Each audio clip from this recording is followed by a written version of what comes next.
तो दोस्तों Marksans farm quarter one के नंबर को डिस्क्लोज कर दिया है। तो चलिए देखते हैं क्या है क्वार्टर वन के नंबर्स के अंदर। डाटा बेसिकली मिलियंस में मैं आपको ग्रोथ में बता रहा हूँ।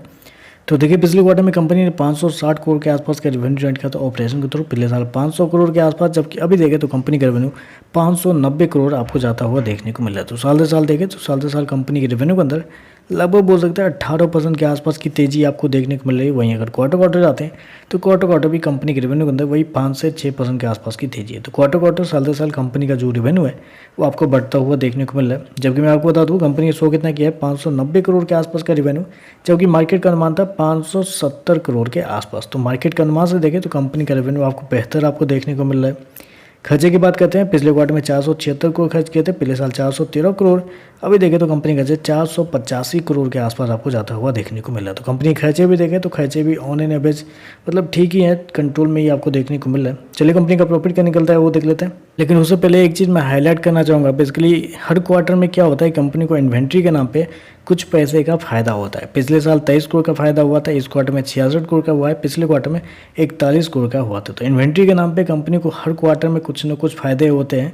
एक क्वार्टर ऐसा आएगा जब कंपनी को इन्वेंट्री में कुछ लॉस लगेगा, और जैसे ही लॉस लगेगा तो कंपनी का जो प्रॉफिट है वो आपको गिरता हुआ देखने को मिल जाएगा। तो इसलिए इन्वेंट्री वाला जो कंपनी बचा रही है पैसे को, होगा एक ना एक क्वार्टर होगा, एक दो क्वार्टर बाद जब कंपनी को इन्वेंट्री में लॉस लगेगा और फिर कंपनी का प्रॉफिट आपको गिरते हुए देखना, क्योंकि एक्सपेंस जो है क्लियरली कंपनी इन्वेंट्री के नाम पे ही बचा रही है।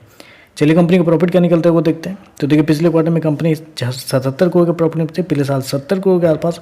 अभी देखें तो 89 करोड़ के आसपास कंपनी का जो प्रॉफिट है वो आपको जाता हुआ देखने को मिला। तो साल से साल देखें तो साल से साल कंपनी के प्रॉफिट के अंदर एक अच्छी खासी तेजी आपको देखने को मिली। लगभग बोल सकते हैं आपकी वही 26% के आसपास का जंप है कंपनी के प्रॉफिट के अंदर। वहीं अगर क्वार्टर क्वार्टर जाते हैं तो क्वार्टर क्वार्टर भी कंपनी के प्रॉफिट के अंदर 15 से 16% के आसपास की तेजी है। तो कंपनी का प्रॉफिट देखें तो साल से साल क्वार्टर क्वार्टर बढ़ता हुआ देखने को मिल रहा है। एग्जैक्टली यही चीज़ मैं आपको समझाने की कोशिश कर रहा हूँ कि साल से साल कंपनी का इन्वेंट्री, पिछले साल जो कंपनी ने इन्वेंट्री में खर्च किए थे, गौर कर रहे हैं आप, कंपनी ने 23 करोड़ खर्च किए थे, अभी 66 करोड़। तो यहीं पे देखें तो लगभग बोल सकते हैं 43 करोड़ के आसपास का डिफरेंस है। 43 करोड़, यही 43 करोड़ कंपनी के प्रॉफिट में से अगर यहाँ निकाल देते हैं तो कितना निकलता है इस क्वार्टर में प्रॉफिट? लगभग बोल सकते हैं 45 करोड़ के आसपास का प्रॉफिट। पिछले साल कितना था? 70 करोड़।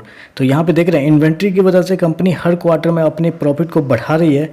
एक क्वार्टर आएगा जब कंपनी का इन्वेंट्री साथ नहीं देगा, और जब साथ नहीं देगा तो कंपनी के प्रॉफिट आपको गिरते हुए देखने को मिलेंगे। इसलिए मैं आपको समझा रहा हूँ, कंपनी इन्वेंट्री के नाम पे पैसे बचा रही है तो आप थोड़ा सतर्क रहिए, सावधान रहिए। ईपीएस की बात कर लेते हैं। पिछले क्वार्टर में कंपनी का ईपीएस ₹1.73, पिछले साल ₹1.52। अभी देखें तो ₹1.96 के आसपास आपको देखने को मिल रहा है। और मार्केट का जो अनुमान था, कंपनी ने शो कितना किया 89 करोड़ के आसपास का प्रॉफिट, जबकि मार्केट का अनुमान था कंपनी के प्रॉफिट को लेकर वो था मात्र बोल सकते हैं 30 करोड़ के आसपास। तो मार्केट के अनुमान से देखें तो कंपनी का प्रॉफिट बेहतर आपको देखने को मिल रहा है। तो ओवरऑल देखें तो नंबर पॉजिटिव है, नंबर में कोई दिक्कत नहीं है, नंबर का पॉजिटिव है, कंपनी का रेवेन्यू बेहतर है, प्रॉफिट बेहतर है, मार्केट के अनुमान से बेहतर है। लेकिन बस मैं आपको समझा दिया कि हर एक पैरामीटर को आपको देखना बहुत ज़रूरी है। बाकी आपका डिसीजन, आप देखते रहिए शेयर के साथ कब कैसा होता है क्या नहीं होता है। तो चलिए बस आज के लिए बस इतना है। वीडियो पसंद आए तो लाइक कीजिएगा, साथ में साथ चैनल को सब्सक्राइब जरूर कीजिएगा। धन्यवाद।